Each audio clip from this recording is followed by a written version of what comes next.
பார்த்து வருகிறோம். பெரம்பூர் மற்றும் திருச்சி கிழக்கு என 2 தொகுதிகளில் தவிக தலைவர் விஜய் வெற்றி பெற்றிருக்கும் நிலையில் தற்போது திருச்சி கிழக்கு தொகுதி எம்எல்ஏ பதவியை அவர் ராஜினாமா செய்வார் என தகவல் வெளியாகி இருக்கிறது. கூடுதல் விவரங்களை செய்தியாளர் செந்தில் ராஜாவிடம் கேட்கலாம். செந்தில் ராஜா, திருச்சி கிழக்கு தொகுதியில் அவர் ராஜினாமா செய்யும் பட்சத்தில் அங்கு வேறு யாரை நிறுத்துவார்கள்?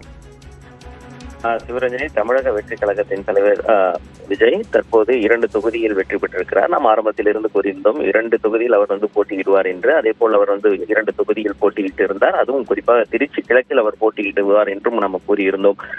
அந்த தொகுதியில் தற்போது வெற்றி பெற்றிருக்கிறார். இந்த நிலையில்தான் ஆட்சி அமைத்த பிறகு ஒரு தொகுதியை அவர் ராஜினாமா செய்ய இருக்கிறார். அதில் எந்த தொகுதி அப்படிங்கிற ஒரு எதிர்பார்ப்பு இருந்து வந்தது. இந்த நிலையில் வடசென்னை மக்களின் குரலாக ஒலிக்கவும் எளிய மக்களின் தொகுதியுமான அந்த பெரம்பூர் தொகுதியில் அவர் தொடர்வதற்கு விருப்பம் தெரிவித்திருக்கிறார்.